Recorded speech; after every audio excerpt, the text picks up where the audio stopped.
الله يرضى عليكم. الله يرضى عليكم. وتحت نعم. فايش كنا عم نحكي؟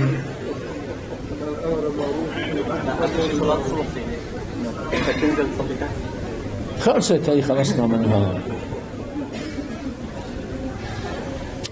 حلاوة ديننا سبحان الله، ديننا مو تعصب، ديننا التزام. الشيء اللي ورد نشتغل فيه. أما التعصب هيك الناس ضد بعضها وكذا والأمور، اي نعم. يعني من فترة صاروا اجت حرمة قالت لي شيخ ممكن اتصور سيلفي أنا وياه؟ سيلفي، قلت لها سيلفي اي نعم. لك ما بيجوز. قلت له والله ما بيقول علي مرتي تتصور مع شيخ الإسلام. اي نعم. يعني شلون حرمة يتصور مع رجل وإن كان شيخ؟ اي نعم. مرة أنا بدرس نساء لكن من خلف حجاب، بحياتي ما درست نساء مشافهة. جيت على قرية من القرى بدي أدرسهم، رحت اشتريت شادر وحطينا أحبال وركبناه. جينا ندرس النساء، قال شو هذا الحجاب بينه وبينك؟ قلنا له لا والله إذا بتحط حجاب ما بندرس. يا عمو ما بيمشي الحال، يعني ما بيجوز هيك المشافهة النظر. ما قال أنت شيخ؟ لك وإذا شيخ شلون تجوزنا لك؟ ما بصير بدون حجاب، بده يكون في حجاب بيناتنا. قال إذا في حجاب ما بندرس. ما درسوا والله. فكنت في قرية من القرى اي نعم في حجاب بيناتنا. خلصت الدرس عم ضب كتبي بدي امشي، وحده سالتني قالت لي شيخ في عندك حدا وراء الستر؟ قلت لها لا. قالت لي شيخ شفت بنومي اني ماشيه بالصحراء انا وياك وزوجتك ام عبد الرحمن. قالت لي اول شيء ما اتفقنا بعدين اتفقنا. شو تفسير المنام؟ قلت لها تفسيره ان شاء الله بدك تموتي انت ومرتي بيوم واحد. الغي الدرس، يلا مع السلامه، ما عاد في درس. اي نعم. ايه تدريس النساء مشكله. يعني ميل الرجال للنساء وميل النساء للرجال فطري. الله سبحانه وتعالى بايش قهرنا؟ اي نعم بهالشيء اللي وضعوا فينا، انه اي نعم تلاقي الانسان. بيجيني بهاليومين سؤال غريب. امرأة اي نعم اتطلقت، راحت تقعد ببيت اختها، صهرة حط عينه عليها. قلت له يا رجل هي اختك، هي يا حريق اختك. لك اختك، لك شلون بتزبط معها؟ وهي الثانية ما لقيت غير صهرة جوز اختها تحط عينها عليه. يعني يوم فات التلفزيون فوت لنا فساد كثير. اما هلا لما صار هذا الانترنت لسه على ابشع. احيانا نفوت على بالانترنت على ايش مثلا اسئله واجوبه اسلاميه او شغله، ما بلاقي لا طلع لي مناظر اي نعم لا اسلاميه ولا من يحزنون. كانه بيدسوه دس، كانه ايش مشان الزلمه يقول لحاله لا اتفرج شو صاير بالدنيا. شو بدك بالدنيا؟ نعم خليك بالاخره. اي نعم. فسبحان الله اي نعم قديش بهالعصر هذا تحتاج انك تصبر على دينك. الصابر على دينه كالقابض على الجمر. بدك تتكمش بدينك بهالعصر هذا، معناتها انت من اولياء الله الصالحين، معناتها انت مدلل على الله سبحانه وتعالى، انك حسنان تضبط نفسك، حسنان تبيع وتشتري وفق الشريعه الاسلاميه. كان في عندنا طلاب اجانب، يبقوا كثار طلاب الاجانب بالشام. ففي طالب شافعي المذهب، عند الساده الشافعيه البيع والشراء يحتاج الى بعني وبعتك. عند ابي حنيفه التعاطي بيمشي الحال. يعني اذا زلمه هلا حاطط بالارض مثلا ربطات خبز، فبيجي حنفي بزت 100 ليره بياخذ ربطه وبيمشي، صح؟ عند الامام الشافعي ما بيمشي الحال. بده يقول له بعني ربطه خبز، بيقول له بعتك، بيعطيه 100 ليره بياخذ ربطه الخبز. ففي عندنا مخبز اي نعم، ووقفه الفران يعني خلقهم ضيق، روحه براس مناخيره مثل مفطوم، تلاقي على طول بيتقاتلوا مع الناس. جاء هذا الطالب الشريعه اي نعم الشافعي المذهب، قال له بعني 2 كيلو خبز. صار دوره، قال له هات. لا لا لا لا لا، انا اقول بعني انت تقول بعتك. لك اعطيني. لا لا لا لا لا، انا اقول بعني انت تقول بعتك. لك اعطيني. لا لا لا لا، انا اقول بعني انت تقول بعتك. لك بعتك. اي نعم، رح يطلع عليه يقتلوه. نحن لا عندنا لغه عربيه. لكثير طلاب الاجانب يقولوا لي استاذ من فضلك لا تتكلم بالعاميه، لانه العاميه عندهم ما لهم شغل فيها، هن بدهم فقه الكتب. نعم التفاسير والحديث الشريف هذا ما في عامية. فأحيانا بيكونوا عندي مثلا كان عند بنتي صغيرة، فقلت لها مرة لبنتي فوتي بابا فوتي، قعدوا يقولوا فوتي بابا فوتي فوتي فوتي. أستاذ ما معنى فوتي؟ قال ما شو بدك فيها؟ أنا محاكي بنتي. أستاذ ما معنى فوتي فوتي فوتي بابا فوتي. يعني كانوا عن سيدنا الشيخ عبد الرحمن الشاغوري رحمه الله تعالى، فمرة بيقول أحد الناس يا بطيخ، وكيف الطالب أستاذ قال له يا بطيخ، قال له يا بطيخ. فنحن بنستعمل المفردات عادي ما في مشكلة.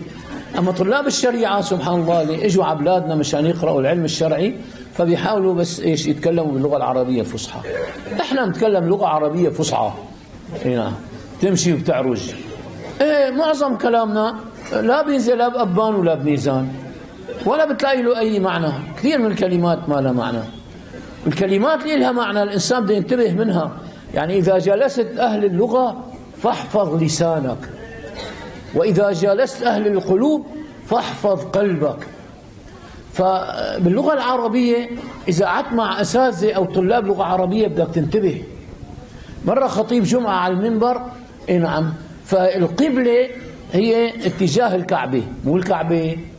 إذا شي يوم قاموا الكعبة قال نعم بده يدخلوا فيها حجر إسماعيل، شو هي عطلة ما عاد في كعبة، ما لك علاقة بالكعبة أنت. جهة الكعبة هي القبلة، فالقبلة هي جهة الكعبة والقبلة بوسة. فمر الخطيب على المنبر قال فلنولينك قبلة ترضاها. واحد تحت قال له أبوس روحك شيخ. نعم شو قبلة؟ قبلة ترضاها. فقال له قبلة بوسة. ففي ناس تبقى قاعدة تحت مثلا أو بتحتك مع ناس أساتذة ضليعين باللغة العربية. فمرة نعم كنت بأحد المشافي، سبحان الله موظفة بغرفة زجاجية بتزيع ايش على الموظفين وبتزيع كذا، فقالت نعم يرجى من الدكتور مدري شو اسمه فلان الاتجاه إلى مكتب القبول، يرجى من الدكتور الاتجاه إلى مكتب القبول. رحت لعندها عمو قرفتينا، لك القبول جمع قبول العورات الأمامية، لك قولي مكتب القبول. خريجة شو أنت؟ إيه والله استحيت دشنت الغرفة وهربت. طلع علي راح الشيخ وما راح. هنا إيه بس تعلمت. هلا بجيك واحد معه ولا شو بقول لك مخدومك. شو مخدومك؟ يعني أنت خادم وهذا إيش سيدك، لأنه في خادم وفي مخدوم، في رئيس وفي مرؤوس. مخدومك شو مخدومك؟ تضرب أنت وياه سوا. هنا يعني أنت موجبني هلا، بس بعرف انه هو ما قصده الا ايش يعني كلمه خادم، بس انتبه لكلامها. بيجي واحد ثاني بيقول لك اجى اخي لعنكم باللعن، اجى اخي لعنكم والله نعم اجى لعنا وراح. يا حبيبي هنا نعم انت عم تسمع هيك على اثنين، شو عم تحكي انت وياه؟ شو عم تقولوا؟ نعم. فاساس اللغه العربيه لما الانسان بس يتكلم كيف يخاطب الناس، يعرف كيف بده يحكي. هلا بتعرف اذا بدك تحاكي الله سبحانه وتعالى بدك تعرف كيف تحاكي رب العالمين. نعم. مثلا نكون احيانا حول الكعبه عم نطوف، فما في داعي تتوخى اللغه العربيه. حاكي الله سبحانه وتعالى بكلام طالع من قلبك. قل له يا ربي اولادي، يا ربي بلدنا، يا ربي الناس، يا ربي الفقر ذبحنا. هيك حاكي بهالشكل هذا من قلبك احكي. فالله سبحانه وتعالى بيحب الكلام اللي بيطلع من القلب، غير ما نقعد. مرة نعم كنا قاعدين المشايخ بيحبوا بلا بلا بلا آمين بلا بلا آمين هيك بيحبوا. فمرة الشيخ حسان الهندي كان عم يدعي فقال ولا تؤاخذوني أطلت عليكم آمين. قالوا له نعم. أحيانا خطيب بصلاة الفجر اللهم اهدنا فيمن هديت يقولوا آمين حلو. بعدين وإنه لا يذل من واليت آمين. لك ما في آمين هون. نعم هون ما في آمين. شو ما بيقول آمين. مرة زرت سيدنا الشيخ نعم الشيخ عبد الرزاق الحلبي رحمه الله تعالى، زرته مع مشايخ من الريف من القرى، فتنا لعنده نعم. فمندور هيك على مشايخ الشام، الشيخ عبد الرحمن الشاغوري، الدكتور البوطي، كذا منزورهم، كل شيخ نسمع منه موعظة نسمع منه دعاء. ففتنا عن سيدنا الشيخ عبد الرزاق الحلبي رحمه الله تعالى، قلنا له سيدي بدنا موعظة منك. قال لي الشريعة أن تعبده والحقيقة أن تشهده. قلنا له سيدي بدنا هيك موعظة طويلة حلوة يعني خلاص. قال لي روح يلا ادعي لنا سيدي. قال لي الله يجعلكم التوفيق أعظم رفيق. قال سيدي هيك دعاء بلا بلا امين هيك يعني طويل شغله طويله اليوم من هون يلا قوم روح. قال له هات ايدك سيدي لابوس اخون خد ايده واستاذ. قال لي من هو؟ قال له شيخ الشام. قال له هات شيخ الشام. قال له ايوه ما عجبه بدهم ايش يعني اخذين على الدعاء تبع. اي نعم يعني مره حضرت مولد فقدمت شيخ خطيب جمعه ومدرس قدمناه مشان يدعي بالمولد مولد عرس دعا دعا دعا بعدين اللهم اغفر له ارحمه عافيه اعفو عنه وسع مدخله اجعل ما خرج اليه ما خرج عنه ولي على البلوى. لك شيخنا صرت بدعاء الاموات بده كل شيء حافظه يدعي فيه. لك لكل مقام مقال.